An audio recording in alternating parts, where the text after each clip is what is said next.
Hello my friends of Qatari Labs, my name is Saul Montoya. Please welcome to this tutorial that will upload a QSWAT project that will run the QSWAT, and then it will explore the output data on QGIS. Okay, so let's start with that. You are going to receive in the description of the video this zipped folder that actually has a QSWAT model inside. Okay, this is the Q project. So, and then you will need for this video to have the SWATPlusEditor plus the QGIS Desktop 3.4. Okay, so if you have any other version of QGIS, actually it won't work.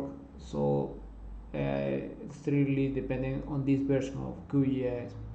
Okay, let's open the QGIS.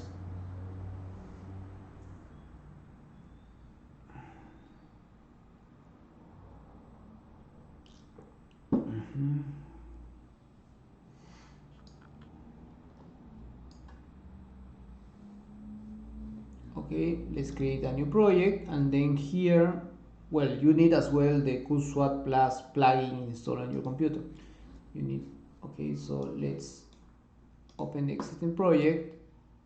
Where is this project? Here on the folder, model 1 Robit, exercise 1 model Robit. We open this, and then we are going to make a quick exploration of the project itself. Okay, so I will hide all layers,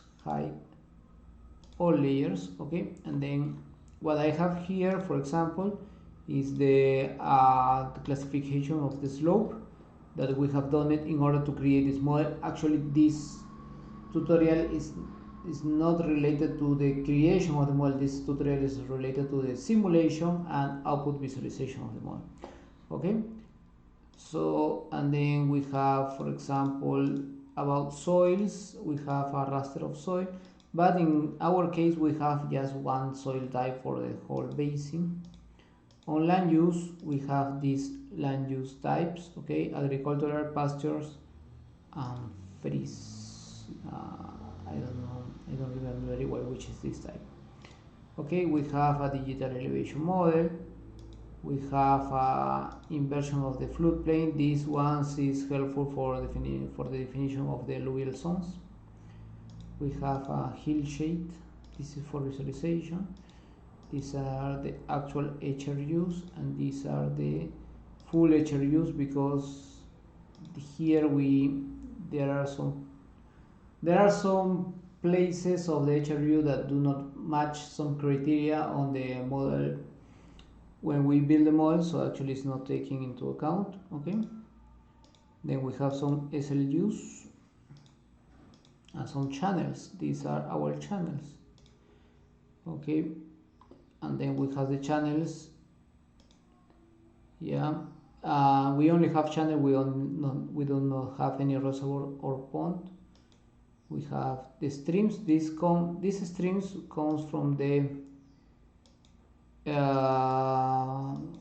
from some external data, so actually it's not the one that is compiled. This is the outlet, so this is the outlet.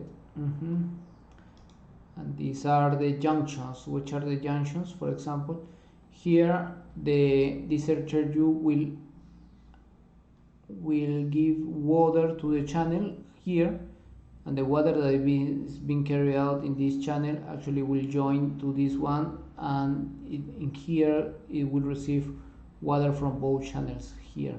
Okay, yeah, so that's why you have this point source, because it gets into the channel as a point source. Okay, then we have the sub basins. Okay, and then here we are going to run our model. Let's run our model. So we are going to edit inputs and run SWAT. So this brings us to the SWATPlusEditor, and then it actually recognizes that we have not done step 1 and step 2. I mean, in this session we have not done step 1 and step 2. Okay, but it doesn't matter, because those are right done. Okay, in case that you have made any modification, you have to define the watershed, but in our case, no. Continue with the detail. Okay, and then we have on the weather generation, we have all of these stations. However, we have data just for one station, that is the 375E, that is this one. Okay, so we have I mean, even that we have defined around 10 stations, we only have data for one station. On time, on the input material, we have data for 13, I mean, from year 1990 to year 2013, but actually here we are only going to simulate till year 2000 on a daily basis. Okay, we can do it hourly or we can do it every minute. This is really up to us. And then we are going to print results, and then instead of printing 10 years, we are going to skip the first 2 years because it's our desire to skip those years, and then we are going just to get the results from year 92 to year 2000. Great. And then here we have all of this yearly output. However, we are going to have the basin water balance and the monthly basin, or even on a daily basis, and as well the HRU water balance and the channel output as well on a monthly basis. Okay, we can we can save changes, but since we haven't done any change, so actually it's the same. Okay, so what we are going to do now is that all of this data is on a database. Okay, but in order to run SWAT, we need to read from the database and create the SWAT files. Okay, so that's why that gets save and write files. So save the changes on the database and write the files that we are going to need in order to run SWAT. So say, and I will overwrite because I have it there. There was an error. Okay. Okay.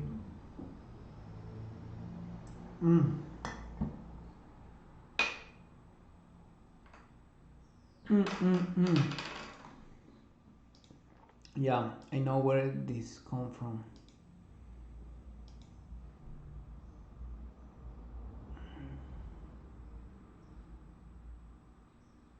Yes.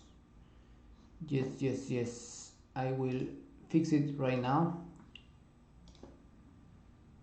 Save and write files. Yeah, I do need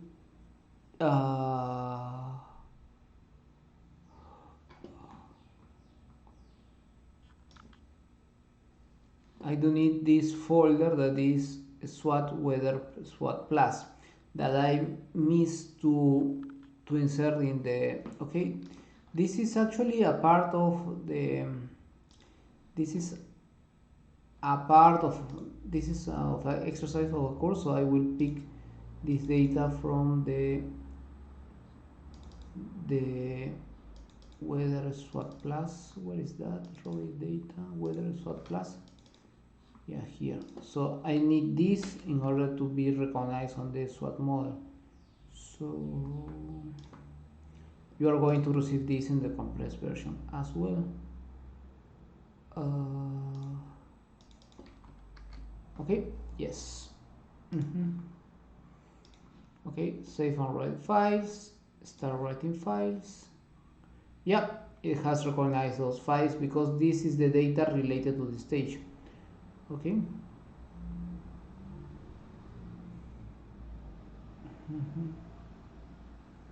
Yep, it has been written, and then we can run our model.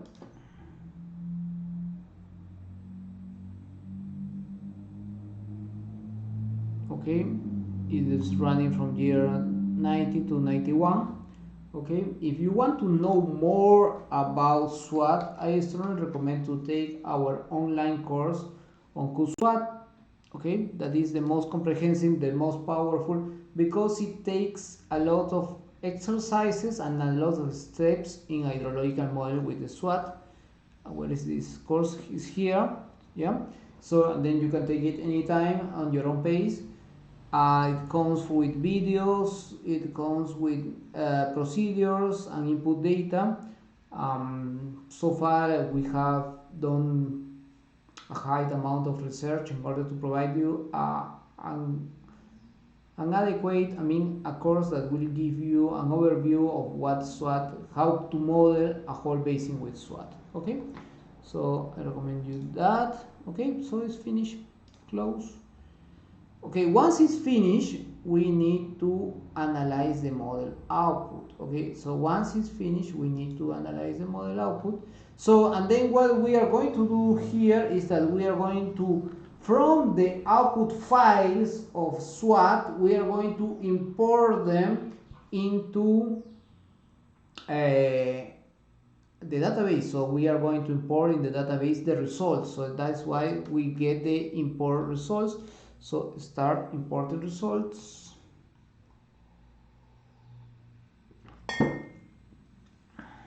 Okay, so this is importing from the output files of SWAT. So actually SWAT is a software that takes some text files as an input file and creates another text files as output files. So, and then in order to be viewable, so in order to be that we can view them in QGIS, we need to import them. Okay. Okay, great. So now, yes, so we can close this and then we can close this. So and then we can visualize our project. So let's visualize our project, and then we have several ways of visualization. We can see static data, we can see an animation, we can see a plot, and some post processing. We are going to cover all of the first three of them. And for example, for static data, we are going to do for example, for the HRU, we are going to tap the evapotranspiration. Some errors appears, I don't know why. And then I'm going to type add. Okay, I add, and then I have to select, and then I have to create. So this is the okay, and this has to be turned off. Okay, this is the total evapotranspiration over the 8 years from 92 to 2000. Okay, so if you see, this is the total evapotranspiration, and the evapotranspiration actually is related to the soil type, to the land use. So because we only have one station, so actually precipitation is the same in the whole station. Okay, so we can do that for precipitation as well. Precipitation, add, and then we create. Okay, yeah, so this is the precipitation, but as you see, the precipitation is the same. So we can do as well for percolation, add, and then we select this, and then we create, yes, and this is the percolation, the total, and then we can select the monthly mean, and then we can select the annual, that is the same as the monthly, and then we can get the maxima, percolation, create. Okay, this is the maxima, and this is the minima, create 0. Okay, great. Okay, so this is for static data. Let's see, and it's different because the HRU is actually polygon, but we can also get results from channels. For example, for channel SD, okay, so we can do flow out on the channel, like the output flow on the channel, that is flow out, add, okay, and then we can get the monthly means, create. So, and then I will take this out. These are the different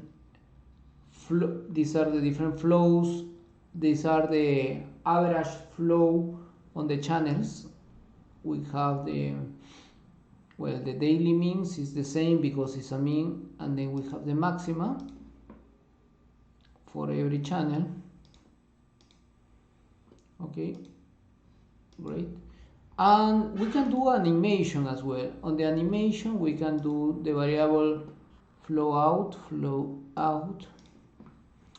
and then we can run an animation, and then this is in the northern hemisphere where we have flow in summer, but in June, July, September, and in January, March, April we don't have any flow. May, June, July, September, August, September is where we have flow, and then the dry season is from December to April so far. Okay, so and then we see result for year 94, and then we have result from 92 to 2000. Okay, so we are going to do, and as well we have it for channels. We also have for HRUs, and for example here I'm going to use the percolation. Okay, and then here I get some warnings, but I have to see which warning is the one that, okay, so let's wait because it has to create a shapefile. As I told you, it has to create a shapefile. Yeah, and then this is the shapefile for percolation over where we are expected to have percolation on January, February, in June, July. For example, June, July, August, September, October, November, well, as well we still have some percolations on December, on January and February. Interesting. Yeah, or we can do this for evapotranspiration as well.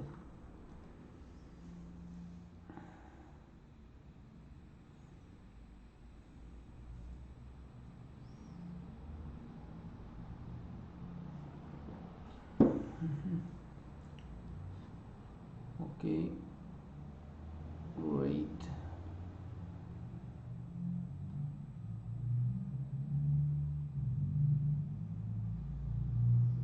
Okay, great.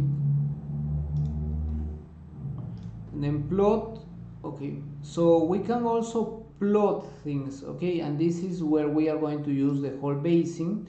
We can plot the whole basin, a channel, or like a HRU, but in our case we are going to plot the basin, and then over the basin we have only one basin, but we have to select this, and then for example we are going to take precipitation at plot, we are going to, and then at plot again we are going to have snow melt at plot, then we are going to use surface flow. I think that this is surface flow, I think, because I have to read the manual. Yeah. Then we have percolation, and then we have evapotranspiration. Okay, and then we do plot. It will require that we gave values and say plot. We can type it plot, and this is the plot, the output plot, where we have the precipitation, the runoff, I guess, the evapotranspiration, we have some percolation, and the snow melt, we have few snow melt. Okay, so that's it. This is the tutorial. You are going to receive all the input files in the description of the video, and this tutorial was aimed to have a review of what you can get from a SWAT model in QGIS. Okay, there are still some options that we haven't covered. That is the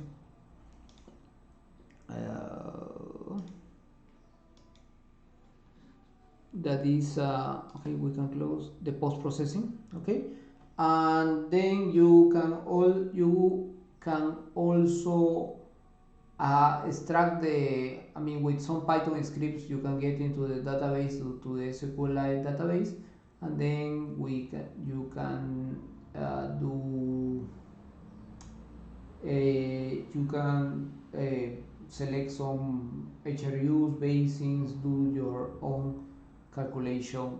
Okay, if you want to do some more automatized or more efficient post processing or analysis. Okay, so this is so far the tutorial. We hope that this is helpful for you and give you an overview of the SWAT Plus capabilities in QGIS. Hope to see you in coming tutorials. If you haven't subscribed to the channel, please subscribe, because we are close to the 10,000 followers, and with your subscribe we are even closer. Okay, have a great day and see you. Bye bye. Bye.